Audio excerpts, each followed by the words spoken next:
Hi, my name is Robert Mack, and today we're going to be talking about, should I wait for a better price?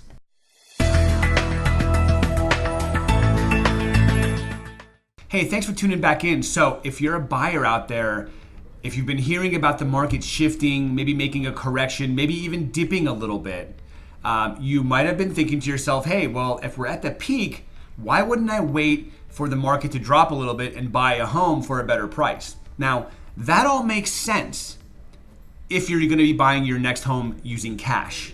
However, the average buyer right now is buying a home and getting a mortgage.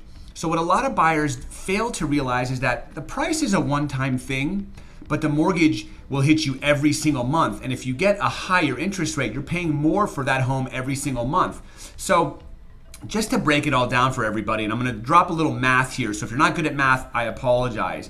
But if the interest rate rises 1%, the home property prices would have to fall by 10% for you to have essentially the same monthly payment. So along the same lines of logic, if the interest rates go up 0.5%, the property prices would have to fall 5% for you to have the same monthly payment. Now, it's my opinion that the interest rate could easily rise by 1%, but I'm not necessarily sure property values will fall down to 10%. So what a lot of people are trying to do is wait a year, maybe wait 6 months, maybe wait 2 years, buy a home for a better price, but failing to focus on the fact that the rates might be higher. They could in fact be buying a home for less, but paying more per month for that property. So the math doesn't make sense. So if you're a buyer and you're thinking about waiting, the best advice I could give you would be to get in touch with a lender, get in touch with a realtor, and really figure out why you're looking to buy and how that's going to change your life and what that means for you long term. Figure out what you can afford, figure out what that means in terms of a monthly payment, and determine whether or not that's in your price comfort zone. To give you some reference, the market makes shifts about every 6 to 7 years. In 2008 was one of the worst markets I've ever seen and many people have ever seen.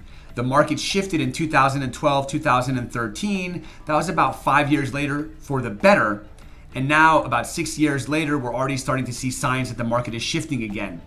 If the cycle stays true to what it has done historically, we're looking at about a 6-year now time frame for the market to stabilize, correct, dip, and then come back up. That could take 5 to 6 years, maybe a little bit longer. So if you saw my last video, are you ready to ride the wave? What we're seeing is that the market will stay strong for about another 6 to 12 months, and then we're gonna hit the dip, and then it's gonna come back up.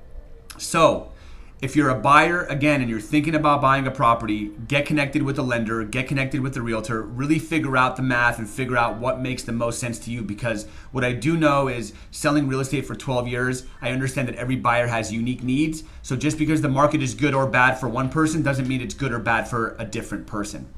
I hope you found value in this video. If you found this on social media, give me a thumbs up, a like, a comment, or a share, or a question. If you've got a friend or coworker or family member that might find value in this video, they might be looking for a property, please forward this to them. If you've got a specific situation you'd like to discuss, if you're interested in buying a home and you'd like to talk to my team and I and our lenders about what you're capable of doing, please send me an email or contact us directly. My contact information is on the screen. And if you've got any video ideas you'd like me to expand on in the future, send those my way. Until then, happy selling.